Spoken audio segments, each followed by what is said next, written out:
ಜ್ಞಾನಜ್ಯೋತಿ ಬದಲಾವಣೆಯ ಜ್ವಾಲೆ. ಗೌರವಾನ್ವಿತ ಗುರುಗಳಿಗೆ ವಂದಿಸುತ್ತಾ, ಮಿತ್ರರೇ, ಇಂದಿನ ರಾತ್ರಿಯು ಕೇವಲ ಅಗ್ನಿ ಹಚ್ಚುವ ಉತ್ಸವವಲ್ಲ, ಇದು ಅಜ್ಞಾನವನ್ನು ಕರಗಿಸಿ ಜ್ಞಾನದ ಬೆಳಕನ್ನು ಹಂಚುವ ಯಜ್ಞ. ಕತ್ತಲಿನಲ್ಲಿ ದೀಪ ಹಚ್ಚಿದರೆ ಹೇಗೆ ಬೆಳಕು ಎಲ್ಲೆಡೆ ಹರಡುತ್ತದೋ ಹಾಗೆಯೇ ಒಬ್ಬ ಮಹಾನ್ ವ್ಯಕ್ತಿಯು ಜ್ಞಾನ ಅನೇಕ ಜನರ ಬದುಕಿನ ಬೆಳಕನ್ನು ಬೆಳಗಿಸುತ್ತದೆ. ಇಂದಿನ ಅಗ್ನಿ ಶಿಬಿರದಲ್ಲಿ ಅಂತಹ ಹಲವು ಜ್ಯೋತಿಗಳಲ್ಲಿ ಕೆಲವು ಜ್ಯೋತಿಗಳನ್ನು ಭೇಟಿಯಾಗಲಿದ್ದೇವೆ. ಮೊದಲ ಜ್ಯೋತಿ ಶಾಂತಿಯ ಮಾರ್ಗದರ್ಶಕ ಗೌತಮ ಬುದ್ಧ. ಮನಸ್ಸನ್ನು ಗೆಲ್ಲುವುದೇ ನಿಜವಾದ ಶಿಕ್ಷಣ. ಬುದ್ಧನಿಂದ ನಾವು ಕಲಿಯುವುದು ಇದನ್ನೇ.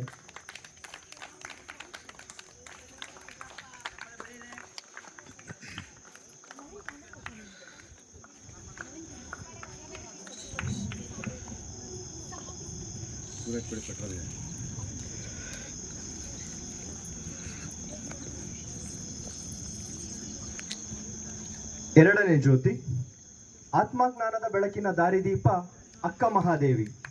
ಬಂಗಾರದಲ್ಲಿಲ್ಲ, ಅದು ಜ್ಞಾನದಲ್ಲಿದೆ. ಈ ಸತ್ಯವನ್ನು ಅವರು ಬದುಕಿನಿಂದ ಬೋಧಿಸಿದರು.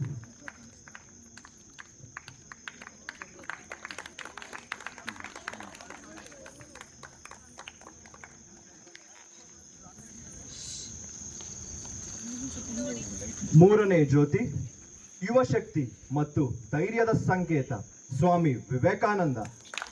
ಯುವಕರೇ, ನಿಮ್ಮೊಳಗಿನ ಶಕ್ತಿಯನ್ನು ಎಬ್ಬಿಸಿ ದೇಶದ ಬೆಳಕಾಗಿ.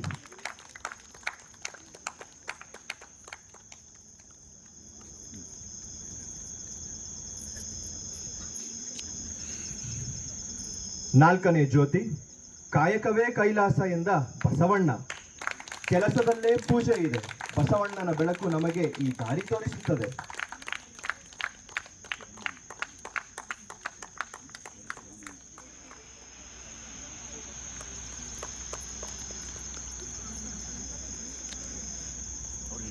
ಹಿಂದೆ ಹೋದ್ರೆ ಫೋಕಸ್ ಲೈಟ್ ಚೆನ್ನಾಗಿ ಕಾಣಿಸುತ್ತೆ.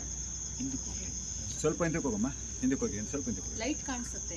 ಐದನೇ ಜ್ಯೋತಿ ಎಲ್ಲರಿಗೂ ಶಿಕ್ಷಣದ ಬಾಗಿಲನ್ನು ತೆರೆಯಿಸಿದ ಸಾವಿತ್ರಿಬಾ ಫೂಲೆ. ಶಿಕ್ಷಣವೇ ಸ್ವಾತಂತ್ರ್ಯದ ಕೀಲಿ.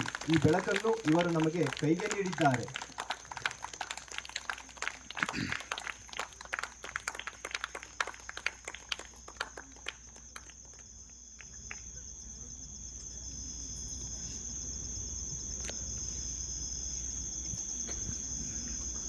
ಅಂತಿಮ ಜ್ಯೋತಿ ಸಂವಿಧಾನದ ಶಿಲ್ಪಿ, ಜ್ಞಾನದಿಂದ ಸಮಾಜ ಬದಲಿಸಿದ ಡಾಕ್ಟರ್ BR ಅಂಬೇಡ್ಕರ್. ಮನಸ್ಸಿನ ಬೆಳವಣಿಗೆ ಮನುಷ್ಯತ್ವದ ಗುರಿ ಎಂದು ಅಂಬೇಡ್ಕರ್ ನಮಗೆ ಬೋಧಿಸಿದ ಸತ್ಯ.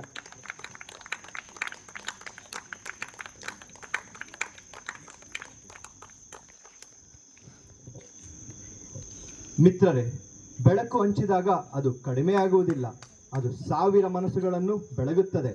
ಇಂದು ನಮ್ಮ ಮುಂದೆ ಹೊಳೆಯುತ್ತಿರುವ ಆ 6 ಜ್ಯೋತಿಗಳು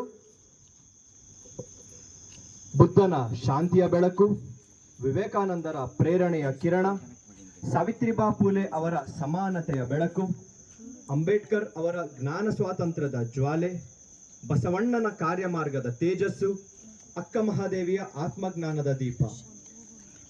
ಎಲ್ಲ ಜ್ಯೋತಿಗಳು ಒಂದಾಗಿ ಸೇರಿದಾಗ ಅವು ಶಿಕ್ಷಣ ಎಂಬ ಅಖಂಡ ಜ್ವಾಲೆಯಾಗಿ ಬೆಳಗುತ್ತದೆ. ಮಹಾನ್ ಕವಿ ದ್ವಾರಕನಾಥರ ಮಾತು ನೆನಪಾಗುತ್ತೆ. ಗುರುವಿಲ್ಲದ ಜ್ಞಾನವು ಗಂಗೆಯಿಲ್ಲದ ಹಳ್ಳಿ, ಗುರುವೇ ಜ್ಞಾನದ ಅರಿವಿನ ಮೂಲ.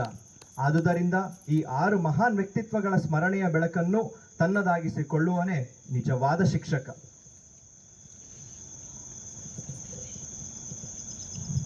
ಗುರುವಿನ ಕೈಗಳಲ್ಲಿ ಈ ಬೆಳಕು ಹೋದಾಗ ಅದು ಕೇವಲ ದೀಪವಲ್ಲ, ಅದು ನಮ್ಮ ಹೃದಯಗಳ ಕನಸುಗಳ ಭವಿಷ್ಯದ ಬೆಳಕು. ಶಿಕ್ಷಕರ ಕೈಗಳಲ್ಲಿ ಬೆಳಕಿದ ಜ್ಯೋತಿ ಮತ್ತೊಂದು ಮಹತ್ವದ ಪ್ರಯಾಣಕ್ಕೆ ಹೊರಟಿದೆ. ನಮ್ಮ ವಿಜಯ ಶಿಕ್ಷಕರ ಮಹಾವಿದ್ಯಾಲಯವು ಸತತ 65 ವರ್ಷಗಳಿಂದ ಸಾವಿರಾರು ಶಿಕ್ಷಕರನ್ನು ರೂಪಿಸಿ ಅಜ್ಞಾನದ ಕತ್ತಲೆಯನ್ನು ದೂರ ಮಾಡಿ ಜ್ಞಾನ ಜ್ವಾಲೆಯನ್ನು ಹಚ್ಚಿದೆ. ಇಂದು ಈ ಪರಂಪರೆಯ ಪ್ರತಿನಿಧಿಯಾಗಿ ನಮ್ಮ ಸಂಸ್ಥೆಯ ನಾಯಕ, ಮಾರ್ಗದರ್ಶಿ, ಪ್ರೇರಣೆಯ ಮೂಲ ನಮ್ಮ ಗೌರವಾನ್ವಿತ ಪ್ರಾಂಶುಪಾಲರ ಕೈಗೆ ಈ ಜ್ಯೋತಿಯನ್ನು ಹಸ್ತಾಂತರಿಸುತ್ತೇವೆ.